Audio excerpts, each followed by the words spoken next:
گناہوں کی عادت چھڑا میرے مولا، گناہوں کی عادت چھڑا میرے مولا، مجھے نیک انسان بنا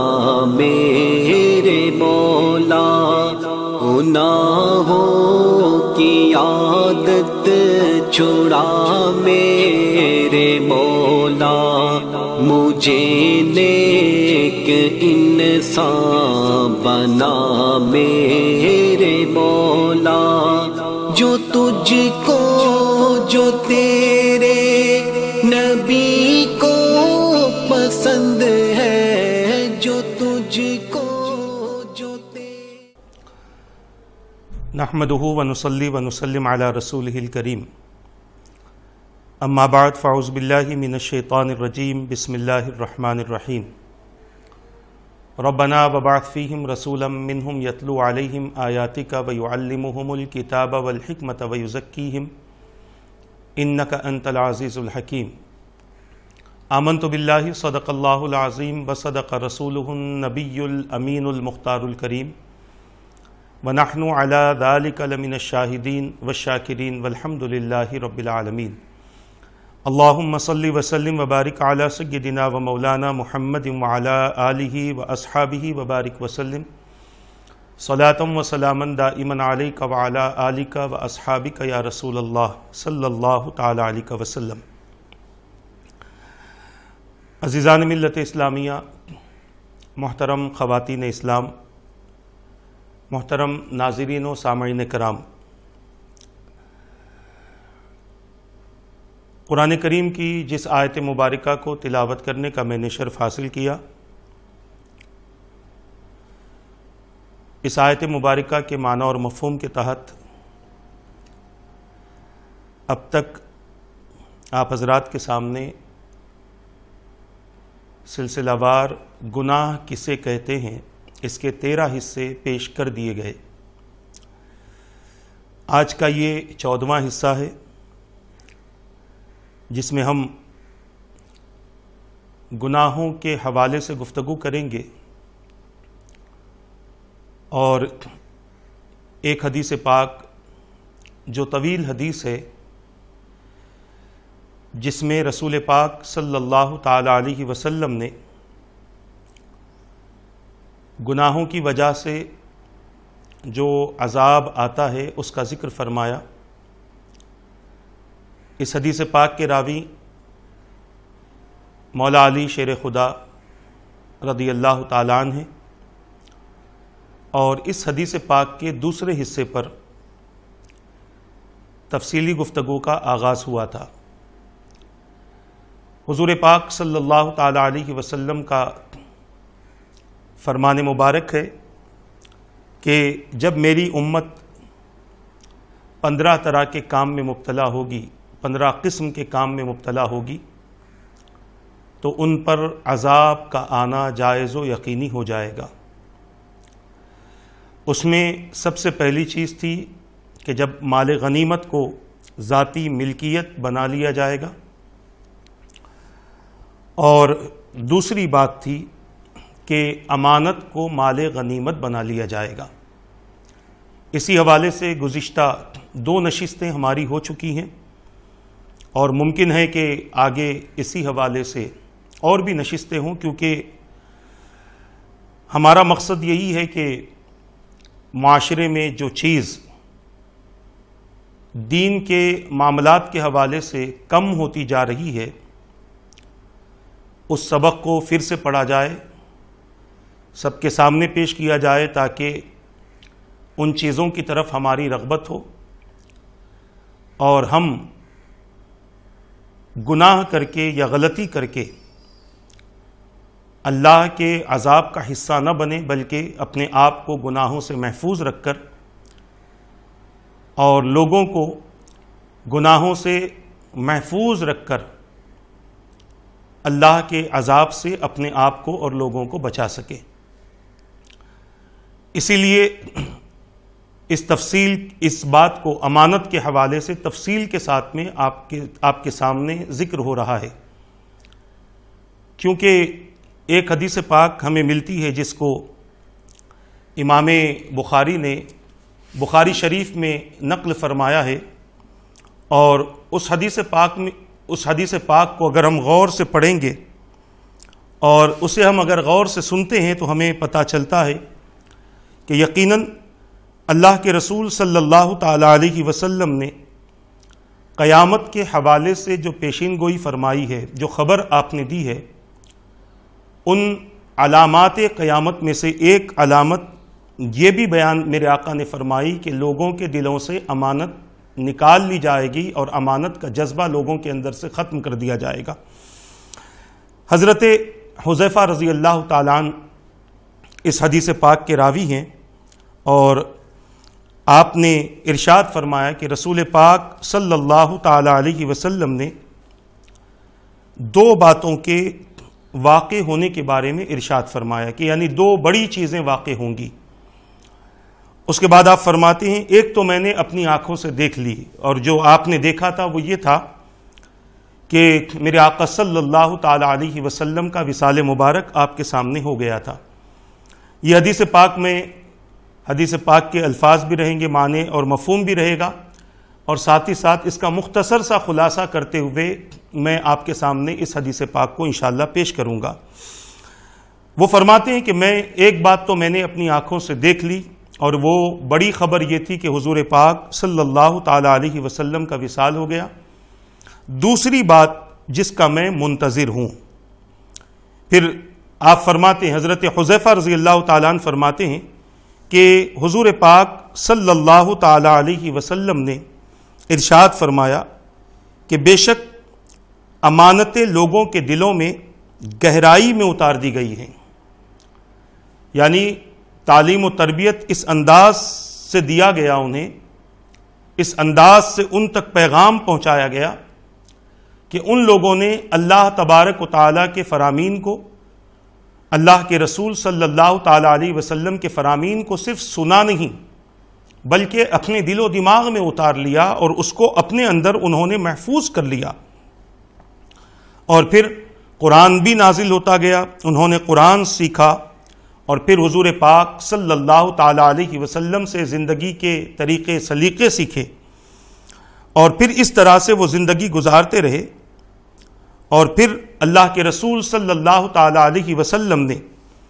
اس امانت کو دلوں سے نکال دینے کے حوالے سے، اور اس امانت کو قیامت سے پہلے اور قیامت کی نشانی بنانے کے لیے اس کو اٹھائے جانے کے حوالے سے ارشاد فرمایا کہ ایک شخص سوئے گا تو اس کے دل سے امانت اٹھا لی جائے گی، اس کے دل سے امانت نکال لی جائے گی، اور اس کا اثر محض کچھ سیاہی کی طرح رہ جائے گا، یعنی جس طریقے سے ایک سیاہ دھبا ہوتا ہے اس طریقے سے امانت کا اثر اس کے اندر باقی رہے گا۔ پھر فرماتے ہیں کہ پھر وہ سوئے گا تو اس کے دل سے پھر جو امانت کا اثر باقی تھا وہ نکال لیا جائے گا، اور اس کا اثر محض آبلے کی طرح رہ جائے گا، جیسے جس کو ہم چھالا کہتے ہیں، محض آبلے کی طرح رہ جائے گا۔ پھر حضور نے مثال دی جیسے کہ کوئی انگارہ تیرے پاؤں میں لگ جائے اور پھول جائے، تو ظاہری طور پر وہ پھولا ہوا تو لگے گا مگر اس کے اندر کچھ نہیں ہوگا۔ امانت کا عالم، امانت اس طرح سے لوگوں کے اندر سے اٹھا لی جائے گی۔ انشاءاللہ آگے اور ہم تفصیل اس کے حوالے سے عرض کریں گے۔ پھر میرے آقا صلی اللہ تعالی علیہ وسلم نے ارشاد فرمایا، چنانچہ لوگ ایسے معاملات کریں گے، لوگ ایسے ہو جائیں گے کہ وہ معاملات کریں گے مگر ان میں سے کوئی کسی کا حق ادا کرنے والا نہ ہوگا، یہاں تک کہ کہا جائے گا کہ فلاں قوم میں ایک امانت دار موجود ہے۔ قوم میں الفاظ کو ہم غور کریں، حضور نے فرمایا کہ یہ کہا جائے گا کہ قوم میں ایک امانت دار موجود ہے، یا پھر فلاں بڑا ہی عقل مند اور بہت وسیع القلب انسان موجود ہے۔ یعنی پہلے ہزاروں کی تعداد میں ہوتے تھے، پہلے ہر فرد اس طرح کا ہوتا تھا، اب وہ فرد جا کر افراد بھی نہ رہے بلکہ جماعت جا کر کچھ افراد بھی نہ رہے بلکہ ایک فرد اس طریقے کا ہو گیا، اور پھر اس کے بعد حضرت سیدنا حذیفہ رضی اللہ تعالیٰ عنہ فرماتے ہیں کہ میں نے جو زمانہ دیکھا تھا، میں نے جو حالات دیکھے تھے، اس حالات میں آنکھ بند کر کے میں کسی پر بھی بھروسہ کر سکتا تھا، مگر آج جو حالات میں دیکھ رہا ہوں، حالت یہ ہے کہ میں فلاں فلاں فلاں ان پر ہی بھروسہ کر سکتا ہوں، اس کے علاوہ میں کسی اور کے ساتھ میں معاملہ نہیں کر سکتا۔ عزیزان ملت اسلامیہ، اس حدیث پاک کو امام بخاری نے بخاری شریف میں نقل فرمایا ہے اس روایت کو۔ اب ہم اندازہ کریں کہ رسول پاک صلی اللہ تعالی علیہ وسلم نے امانت کو قیامت کی علامات میں شمار فرمایا ہے کہ جب امانتیں ضائع ہونے لگیں گی تو قیامت کا انتظار کرنا ہے، اور بندہ اس بات کو تسلیم کرے گا کہ آج کے دور میں امانتوں میں بہت بڑی خیانت ہو رہی ہے۔ اور پھر میں اس بات کا خلاصہ کر دوں کہ امانت صرف مال نہیں ہوتا، امانت صرف جائیداد وغیرہ کے کاغذات نہیں ہوتے، بلکہ اگر ہم امانت کے حوالے سے کچھ غور کریں تو ہمیں بہت بڑی تفصیل امانت کی نظر آئے گی۔ انشاءاللہ ہم اس حوالے سے تفصیلی آپ حضرات کے سامنے گفتگو کریں گے، کیونکہ آج اس چیز کو، امانت کو اپنے اندر پیدا کرنے کی ضرورت ہے، اور اس میں خیانت کرنا یہ اللہ تبارک و تعالیٰ کی نافرمانی بھی ہے، اور اللہ تبارک و تعالیٰ کے عذاب کو دعوت دینے کا ایک طریقہ اور ایک ذریعہ ہے۔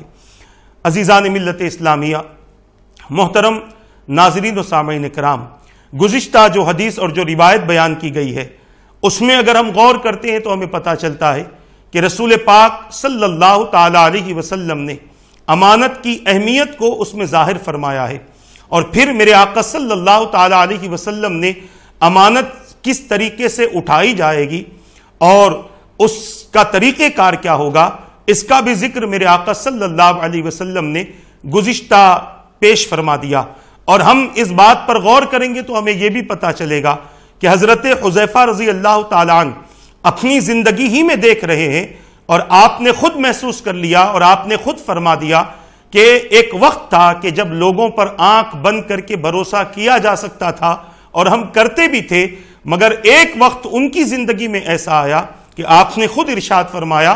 کہ اب میں چند لوگوں پر ہی بھروسہ کر سکتا ہوں، سب پر بھروسہ نہیں کیا جا سکتا۔ تبدیلی حضور پاک صلی اللہ تعالی علیہ وسلم کے وصال مبارک کے کچھ وقت کے بعد ہی شروع ہو چکی تھی اور ظاہر ہو چکی تھی، اور اگر میں یہ کہوں تو غلط نہ ہوگا کہ حضور پاک صلی اللہ تعالی علیہ وسلم کے وصال مبارک کے بعد ہی سے علامات قیامت کے ظہور کا سلسلہ شروع ہو گیا تھا۔ ابھی یہ میرا موضوع نہیں ہے، جب اس موضوع پر آئیں گے تو ہم گفتگو کریں گے۔ آج جو میرا موضوع ہے کہ قیامت کی نشانیوں میں سے ایک تو یہ ہے کہ امانت کو اٹھا لیا جائے گا، اور گناہوں پر عذاب آنے کا ایک ذریعہ یہ ہے کہ بندہ امانت کو ذاتی ملکیت سمجھے گا اور اس کو جیسے چاہے استعمال کرے گا، اور جس طریقے سے چاہے وہ اس امانت کو ضائع بھی کرے گا، اور اس امانت کو ضائع کر کے وہ اللہ اور اس کے رسول کی ناراضگی اپنائے گا۔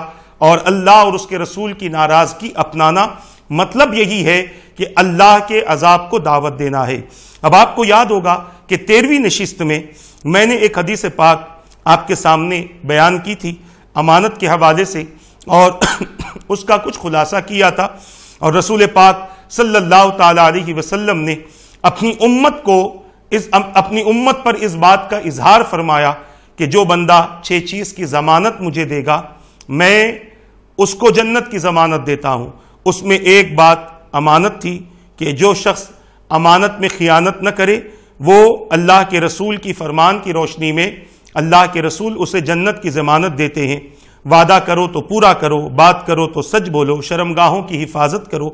اپنی نظروں کو نیچا رکھو، اور اپنے ہاتھوں کو کسی کے آگے نہ پھیلاؤ۔ یہ 6 باتیں ہیں جو اس کی ضمانت دے دے، یعنی اس کو پابندی کے ساتھ، سختی کے ساتھ، اس میں کسی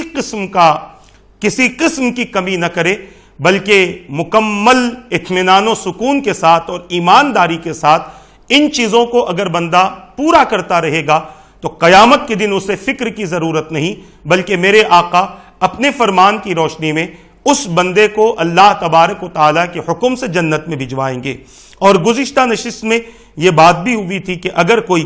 امانت میں خیانت کرتا ہے تو کل بروز قیامت خیانت کرنے والوں کو اللہ تبارک و تعالی جہنم میں ڈالے گا، اللہ تبارک و تعالی جہنم میں ڈالے گا،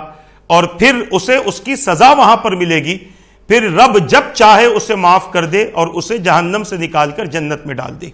اب یہاں پر ایک بات ذہن میں رکھیں، ہم جب بھی جہنم کے بارے میں سنتے ہیں، جہنم کے عذابات کے بارے میں سنتے ہیں، تو پہلے ایک دور ایسا تھا صحابہ کا کہ جہنم والی آیتیں پڑھ کے بے ہوش ہو جاتے تھے، کیونکہ انہوں نے براہ راست حضور پاک صلی اللہ تعالی علیہ وسلم سے جہنم کے حوالے سے مکمل گفتگو انہوں نے سماعت کی تھی کہ جہنم میں آگ کیسی ہے، اس کی تپش کیسی ہے،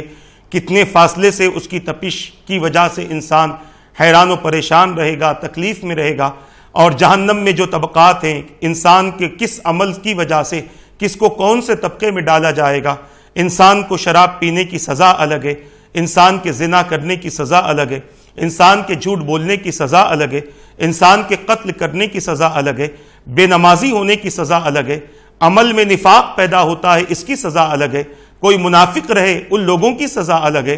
کوئی زندگی میں چھوٹے گناہ کرتا ہے ان کی سزا الگ، بڑے گناہ کرتا ہے ان کی سزا الگ۔ ایک بڑی تفصیل ہے قیامت کے حوالے سے، اور ایک بڑی تفصیل ہے جہنم کے حوالے سے، اور یہ ساری باتیں صحابہ نے حضور سے سنی تھی۔ حضرت امام احمد ابن حنبل رضی اللہ تعالیٰ عنہ نے مسند میں ایک ایسی حدیث پاک کو نقل فرمایا ہے کہ ایک صحابی فرماتے ہیں کہ حضور پاک صلی اللہ تعالیٰ علیہ وسلم نے قیامت تک ہمیں ہر بات کا علم عطا فرمایا کہ قیامت سے پہلے کیا حالات ہوں گے، کتنی لڑائیاں ہوں گی، کہاں لڑائیاں ہوں گی، مسلمانوں کا حال کیا رہے گا، مشرکوں کا حال کیا رہے گا، یہودیوں کا حال کیا رہے گا، مسلمان کس طرح سے دولت کے نشے میں مست ہو جائیں گے، حلال کو حرام اور حرام کو حلال کر دیں گے، کیسے وہ اپنی مستی میں زندگی گزاریں گے، اور پھر ان پر کفر کیسے غالب آئے گا، ان پر یہودیت کیسے غالب آئے گی۔ یہ ساری باتیں رسول پاک صلی اللہ تعالیٰ علیہ وسلم نے بیان فرمائی، اور جو حدیث پاک میں پیش کر رہا ہوں یہ بھی تو حضور کے دیے ہوئے علم کا ایک حصہ ہے کہ 15 باتیں اگر ظاہر ہو جائیں تو سمجھ جانا عذاب آئے گا۔ آج وہ کون سی بات ہے جو رسول نے فرمائی ہے علامات قیامت کے حوالے سے، اور وہ ظاہر نہیں ہو رہی ہیں، مگر افسوس اس بات کا ہے کہ آج ہم مسلمان ہو کر ان تمام چیزوں کا حصہ بن رہے ہیں جن سے اللہ کا عذاب آنا یقینی ہو جاتا ہے، جس سے بربادی یقینی ہو جاتی ہے۔ عزیزان ملت اسلامیہ، امام احمد ابن حنبل رضی اللہ تعالیٰ عنہ نے ایک صحابی کا قول نقل فرمایا۔ صحابی فرماتے ہیں کہ حضور پاک صلی اللہ تعالیٰ علیہ وسلم نے کوئی ایسی خبر نہیں ہے قیامت تک جو ہمیں نہ دی ہو، یہاں تک کہ حضور نے یہ بھی بتلا دیا کہ کون سا پرندہ کب پر مارے گا، میرے آقا نے اس کا بھی علم ہمیں عطا فرما دیا ہے۔ اب آپ اندازہ کریں کہ حضور پاک صلی اللہ تعالیٰ علیہ وسلم نے قیامت تک کے علوم، اور صرف قیامت تک یہ باتیں محدود نہ تھی بلکہ قیامت کے دن کے حالات بھی میرے آقا نے صحابہ کے سامنے بیان فرمائے،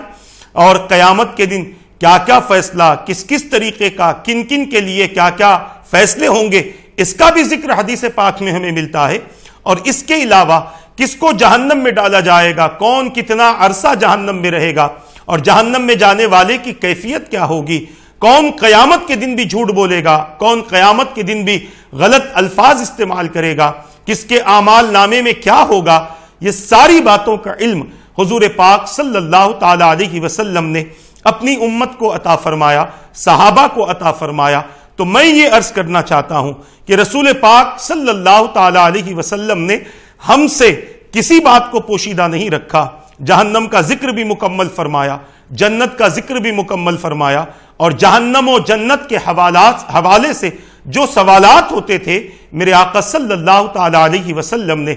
ان تمام سوالوں کا جواب بھی اپنے صحابہ کو عطا فرمایا۔ قیامت کے دن کے حوالے سے جو سوالات ہوتے تھے حضور نے اس کا بھی علم اپنے صحابہ کو عطا فرمایا۔ آپ دیکھیں میرے آقا سے کسی صحابی نے پوچھا، حدیث پاک کا معنی اور مفہوم عرض کر رہا ہوں، کسی صحابی نے پوچھا حضور قیامت کے دن ہم کہاں تلاش کریں آپ کو، تو میرے سرکار نے ارشاد فرمایا میزان پر تلاش کر لینا۔ کسی نے پوچھا حضور وہاں ملاقات نہ ہوئی، تو میرے آقا نے فرمایا میرے سرکار نے فرمایا حوض کوثر پہ ملاقات کر لینا۔ پھر کسی نے پوچھا حضور وہاں ملاقات نہیں ہوئی؟ تو میرے آقا صلی اللہ علیہ وسلم نے فرمایا پل صراط کے پاس تلاش کر لینا۔ اندازہ کیجئے صحابہ سوال کر رہے ہیں، وہاں بھی حضور سے ملنا چاہتے ہیں، وہاں بھی حضور سے ملاقات کرنا چاہتے ہیں، اور پوچھ رہے ہیں کہ ہم آپ کو کہاں تلاش کریں، ہم آپ سے کہاں ملاقات کریں۔ یہ تین مقامات پر رسول پاک صلی اللہ علیہ وسلم اپنی امت کی تسلی کے لیے حاضر ہیں، اپنی امت کے سکون و اطمینان کے لیے حاضر ہیں۔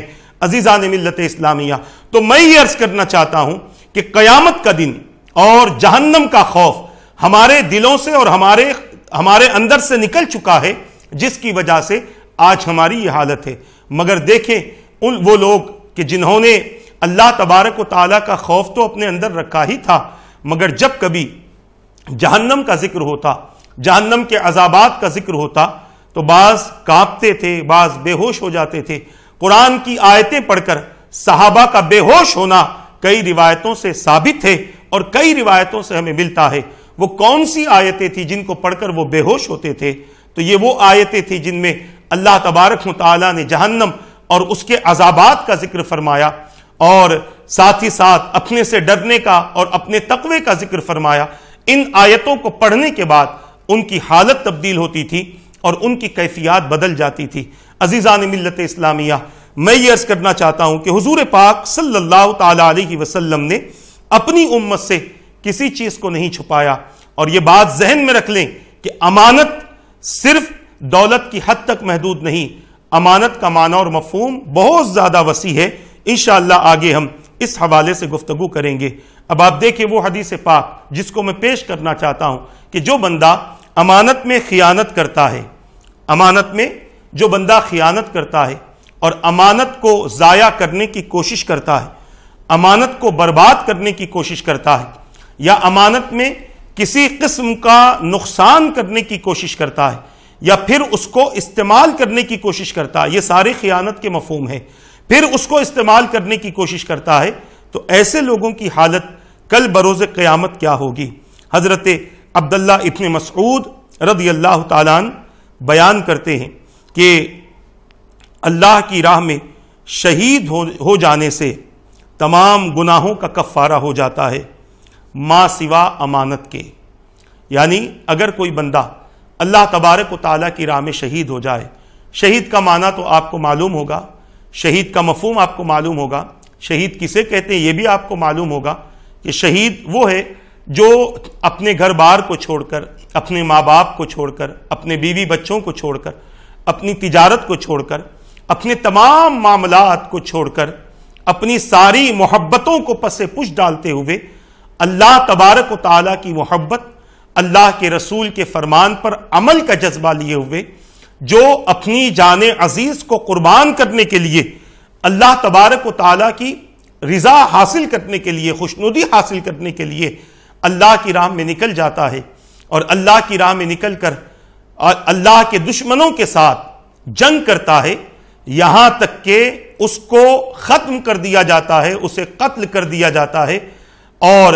اس کے قتل کرنے کی کیفیت یہ ہوتی ہے یا تو صرف اس کے مرنے پر چھوڑ دیا جاتا ہے،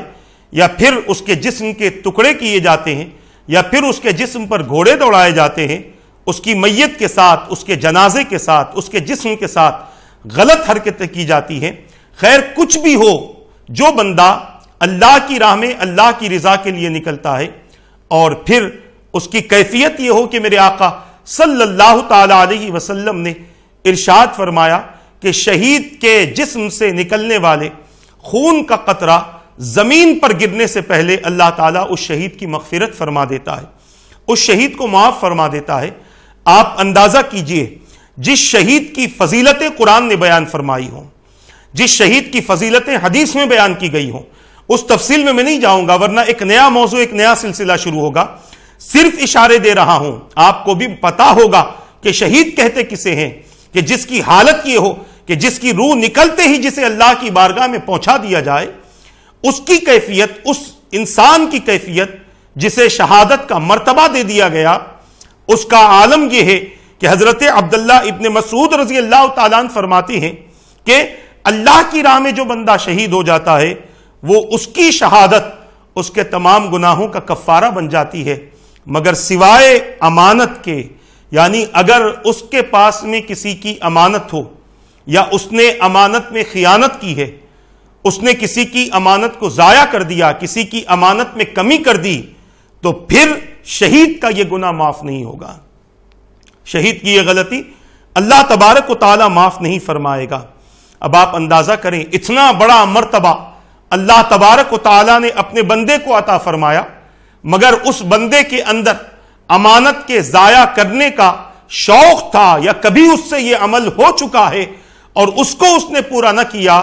تو شہادت کا مقام ملنے کے باوجود امانت کے متعلق اس بندے سے سوال ہوگا۔ اب اس کے بعد حضرت عبداللہ ابن مسعود رضی اللہ تعالیٰ بیان کرتے ہیں کہ قیامت کے دن ایک بندے کو لایا جائے گا، خواہ یہاں تک کہ ہو سکتا ہے کہ وہ اللہ کی راہ میں شہید ہو چکا ہو،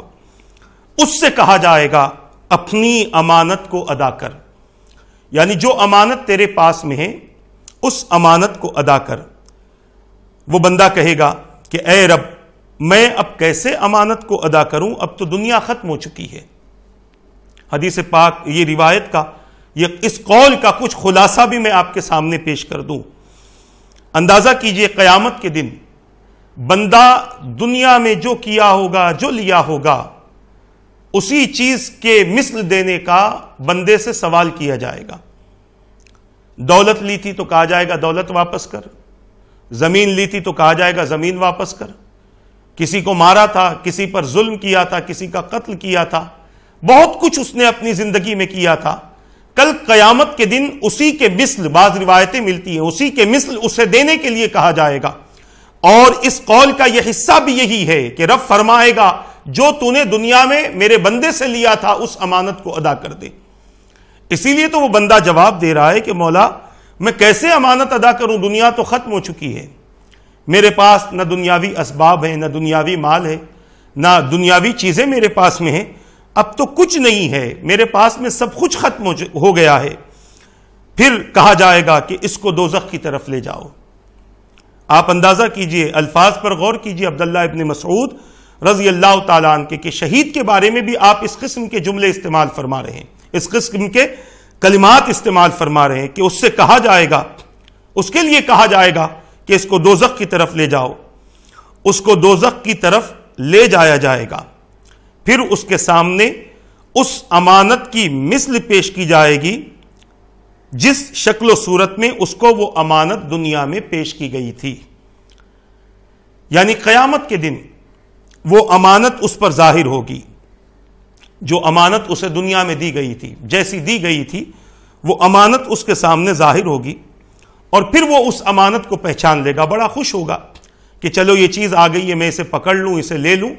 اور پھر اس جس کی امانت میں نے لی تھی اس کو میں واپس کر دوں۔ مگر کیفیت کیا ہوگی آگے سنیں۔ وہ اس کو پہچان لے گا اور اس امانت کے پیچھے دوڑے گا، اور دوڑتے دوڑتے وہ دوزخ کے گڑھے میں اتر جائے گا، دوزخ کے گڑھے میں اتر جائے گا۔ وہ امانت بھی دوزخ میں اترے گی اور وہ بھی دوزخ میں اترے گا، یہاں تک کہ اس کو وہ اٹھا لے گا امانت کو اور اپنے کندھوں پر رکھے گا، اور جب وہ گمان کر لے گا کہ وہ اس گڑھے سے باہر نکل رہا ہے تو پھر اسے ہمیشہ ہمیشہ کے لیے اس گڑھے میں ڈال دیا جائے گا، اور وہ نیچے نیچے گرتا رہے گا، نیچے نیچے گرتا رہے گا۔ جہنم کا گڑھا کوئی معمولی نہیں ہے، جہنم کا گڑھا بہت بڑا ہے۔ اس کے بارے میں ایک روایت ہمیں ملتی ہے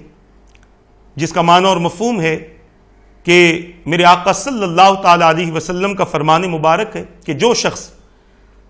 لوگوں کو ہنسانے کے لیے گفتگو کرتا ہے تو اس کو جہنم میں ڈالا جائے گا، اور پھر جہنم میں جب اسے ڈالا جائے گا تو جہنم کے گڑھے میں جو گرے گا اس کو اوپر سے نیچے گڑھے میں پہنچنے کے لیے 500 سال لگیں گے۔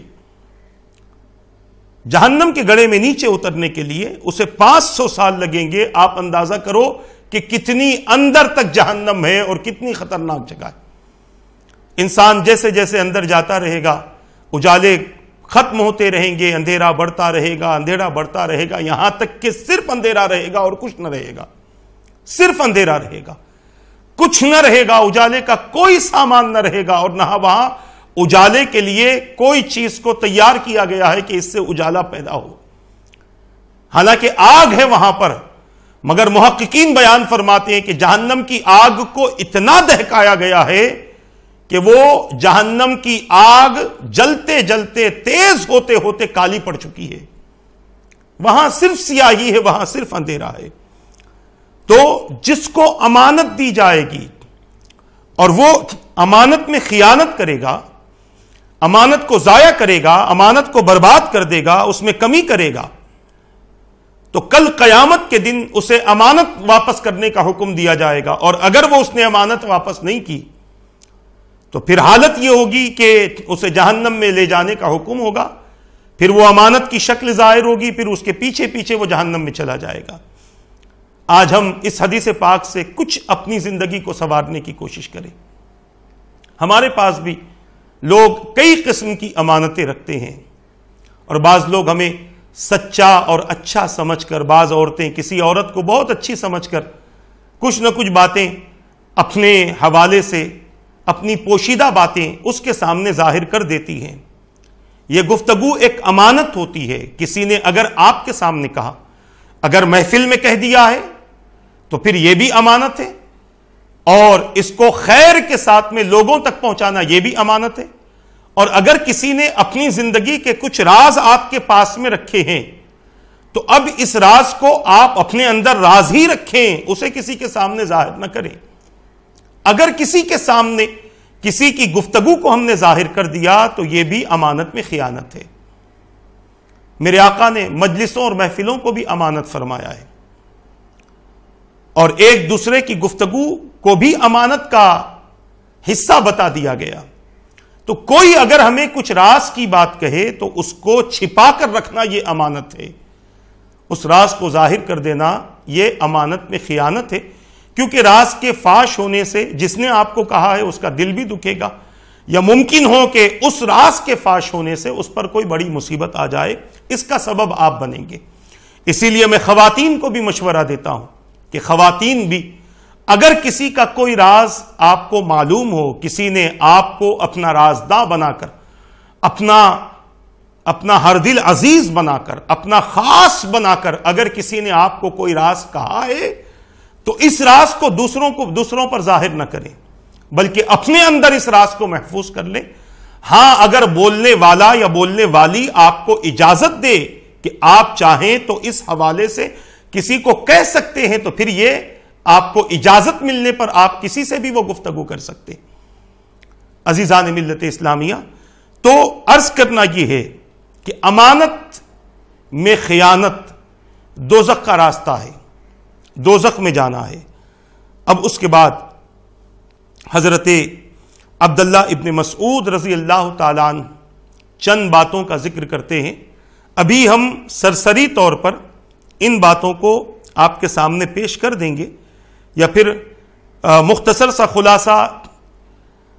ہم اس نشست میں کریں گے اور مختصر سا خلاصہ اگلی نشست میں بھی کریں گے، کیونکہ میں نے پہلے ہی کہہ دیا ہے کہ یہ چیز ہماری زندگی کے لیے بہت اہم ضروری ہے۔ ایک بھی اگر ہم میں سے سدھر جائے تو یقیناً ہمارا جو مقصد ہے گفتگو کرنے کا، ہمارا جو مقصد ہے قرآن و حدیث کے ذریعے آپ تک علم پہنچانے کا، انشاءاللہ ہمارا یہ مقصد پورا ہو جائے گا۔ حضرت عبداللہ ابن مسعود رضی اللہ تعالیٰ عنہ اب آگے بیان فرماتے ہیں کہ نماز امانت ہے، اور وضو امانت ہے، اور وزن امانت ہے، اور پیمائش امانت ہے، اور انہوں نے کئی چیزیں بیان فرمائی، اور ان سب میں بڑی امانت وہ ہے جو لوگ کسی کے پاس کوئی چیز رکھتے ہیں۔ لوگ کسی کے پاس کوئی چیز رکھتے ہیں، اور پھر اخیر میں عبداللہ ابن مسعود رضی اللہ تعالیٰ عنہ نے قرآن کریم کی اس آیت کے حصے کی تلاوت کی۔ اللہ تمہیں حکم دیتا ہے کہ تم امانت رکھوانے والوں کو ان کی امانتیں ادا کر دو۔ ان اللہ یأمرکم ان تؤدوا الامانات الی اہلہا۔ اللہ تبارک و تعالیٰ کا یہ حکم ہے اپنے بندوں کے لیے کہ جس نے آپ کے پاس میں امانت رکھوائی ہے آپ اس کی امانت کو واپس کر دو۔ اب آپ اندازہ کیجئے، آپ نے سب سے پہلی بات فرمائی نماز امانت ہے، کیونکہ اللہ کا حکم ہے، ان اللہ یامرکم ان تؤدوا الامانات الی اہلھا، اللہ کا حکم ہے نماز، اور اس نماز سے پہلے وضو اللہ تبارک و تعالیٰ کا حکم ہے۔ اب نماز اللہ کا حکم اس طرح سے ہے، نماز کا حکم تو آپ نے قرآن میں پڑھ لیا، 70 سے زیادہ مقامات پر یا اس سے بھی زیادہ مقامات پر اللہ تبارک و تعالیٰ نے نماز کا ذکر فرمایا ہے، اور جہنمیوں کو جہنم میں لے جانے کا سبب بھی نماز نہ پڑھنا بتایا ہے۔ قالوا لم نک من المصلین، سوال کیا جائے گا ما سلککم فی سقر، اس گہرے گڑھے میں تم کیسے آ گئے؟ مفہوم عرض کر رہا ہوں۔ قالوا لم نک من المصلین، تو وہ کہیں گے کہ ہم نماز نہیں پڑھتے تھے۔ یہ اللہ کی امانت ہے، اور جس طریقے سے امانت کے ضائع کرنے پر جہنم ہے، اسی طرح اس امانت کو ضائع کرنے پر بھی جہنم ہے، اس حکم کو ضائع کرنے پر بھی جہنم ہے۔ اور اسی طرح وضو امانت ہے، اور کیسے امانت ہے اس کا بھی حکم ہمیں قرآن سے ملتا ہے۔ یا ایھا الذین آمنوا اذا قمتم الی الصلاۃ فاغسلوا وجوہکم وایدیکم الی المرافق وامسحوا برؤوسکم وارجلکم الی الکعبین، وضو کا حکم ہے، فرائض کا ذکر ہے، باقی چیزیں سنت ہے، 4 فرض تو وضو میں ہیں، اور جب حکم مل گیا تو اب یہ ہمارے لیے امانت ہے، اور اس میں اگر ہم نے خیانت کر لی تو پھر ظاہر سی بات ہے کہ جانا جہنم میں۔ نماز اس کے حوالے سے سینکڑوں احادیث کی کتابوں میں ہمیں ملتے، سینکڑوں آیتیں قرآن کریم میں ہمیں ملتی ہیں، ہزاروں کی تعداد میں واقعات ہمیں صحابہ سے لے کر سلف صالحین سے لے کر اکابرین علماء مجتہدین اور محققین کے حوالے سے ملتے ہیں کہ کس طریقے سے انہوں نے اللہ تبارک و تعالیٰ کے اس حکم کو ضائع ہونے سے بچا لیا۔ عزیزان ملت اسلامیہ، یہ ایک بہت بڑی امانت ہے ہمارے لیے، یہ اللہ کا حکم ہے، اور اللہ تبارک و تعالیٰ نے جب حکم دے دیا ہے تو اب اس کو ضائع کرنا گویا اپنی زندگی کو تباہ و برباد کرنا ہے، اور اپنی آخرت کو تباہ و برباد کرنا ہے۔ آپ اندازہ کر لیجئے نماز کے حوالے سے، آپ تو بارہا سنتے ہیں، کتابوں میں پڑھتے ہیں، علماء سے سنتے ہیں، مقررین سے سنتے ہیں، خطباء سے سنتے ہیں، باقاعدہ یوٹیوب پر ہزاروں کی تعداد میں بیانات اس حوالے سے ہیں، فیس بک پر آپ کو یہ باتیں ملیں گی، آپ گوگل میں آپ سرچ کر لیں تو آپ کو اس کے فائدے اور اس کے عذابات، ان تمام چیزوں کا ذکر ہمیں ملتا ہے۔ تو نماز یہ امانت ہے، کیونکہ اللہ نے اس کا حکم دیا ہے، اور پھر اللہ تبارک و تعالیٰ نے اس کے کرنے کی ذمہ داری ہمیں عطا فرمائی ہے، اس کے ادا کرنے کی ذمہ داری ہمیں عطا فرمائی ہے۔ ہم صحابہ کرام علیہم رضوان کی زندگی کو دیکھ لیں کہ کس طریقے سے نماز وہ ادا کرتے تھے۔ ایک ہی بات اگر میں پیش کر لوں تو یہ ہمارے لیے بہت اہم بات ہے، نصیحت آمیز بات ہے۔ ایک صحابی جن کا نام حضرت عبداللہ ابن مکتوم رضی اللہ تعالیٰ عنہ، نابینا ہے، آنکھوں سے دکھائی نہیں دیتا، حضور پاک صلی اللہ تعالیٰ علیہ وسلم کے دربار میں آپ حاضر ہوئے،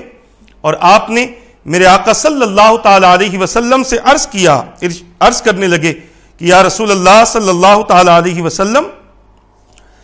میرے آقا سے عرض کرنے لگے کہ حضور میں نابینا ہوں، کیا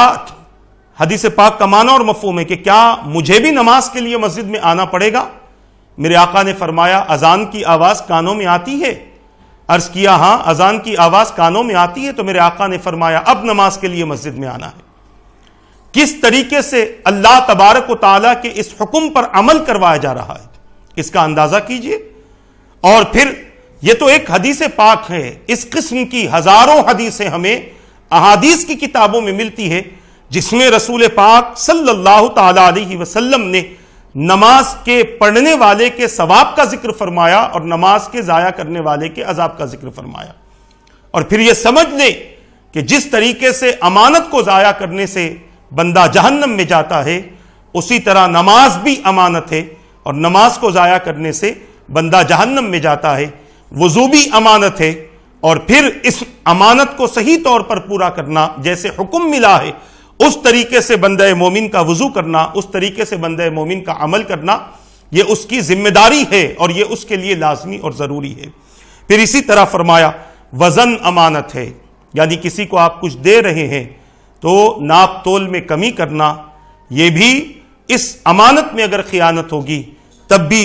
ویل میں جائیں گے۔ قرآن کہتا ہے ویل للمطففین الذین اذا اکتالوا علی الناس یستوفون واذا کالوہم او وزنوہم یخسرون۔ ہلاکت ہے، صرف آخری آیت کا میں معنی اور مفہوم عرض کر رہا ہوں، ہلاکت ہے اس شخص کے لیے کہ وہ ناپ اور تول میں کمی کرتے ہیں، اور جب ناپ اور تول میں بات آتی ہے ناپنے اور تولنے کی تو وزن برابر نہیں کرتے، ایسے لوگوں کے لیے خسارہ ہے اور گھاٹا ہے۔ تو پتہ یہ چلا کہ وزن بھی امانت ہے اور ناپنا بھی امانت ہے، لہٰذا اس میں ایک اینچ کا بھی کسی کا نقصان کرو گے تو کل بروز قیامت اس کی بہت بڑی سزا ہوگی۔ اور میں نے اس سے پہلے بھی عرض کر دیا ہے، میرے آقا کا فرمان مبارک ہے کہ کوئی شخص کسی کا دنیا میں 6 رتی کے برابر بھی مال کھاتا ہے، 6 رتی مطلب 48 چاول کے دانے کا وزن ہوتا ہے، حضور کا فرمان ہے کہ 6 رتی کے برابر بھی اگر کوئی کسی کا دنیا میں مال کھا جائے گا تو قیامت کے دن اس کی 700 مقبول نمازیں اس بندے کو دے دی جائیں گی جس کی حق تلفی اس نے کی ہے۔ اندازہ کریں کہ کل بروز قیامت حساب و کتاب کا دن ہے، اور اس حساب و کتاب کے دن کی ہمیں تیاری کرنی ہے، اور اس کی تیاری کے لیے جو چیزیں ہمارے لیے نقصان کا سبب بنتی ہیں ان چیزوں سے پرہیز کرنا یہ ہمارے لیے ضروری ہے۔ اس طرح سے امانت کے حوالے سے اور بھی بہت ساری گفتگو آپ حضرات سے ہمیں کرنی ہے۔ آج کی نشست میں اتنی ہی گفتگو پر ہم اکتفا کریں گے، آئندہ نشست میں اسی حوالے سے گفتگو ہوگی۔ اللہ تبارک و تعالیٰ سے دعا ہے کہ جو کچھ میں نے کہا کہنے میں غلطی ہو تو اپنے حبیب کے صدقے معاف فرما دے، ان باتوں پر مجھے اور ان سب کو عمل کرنے دوسروں تک پہنچانے کی توفیق عطا فرمائے برحمتک یا ارحم الراحمین۔ وما علینا الا البلاغ۔ السلام علیکم۔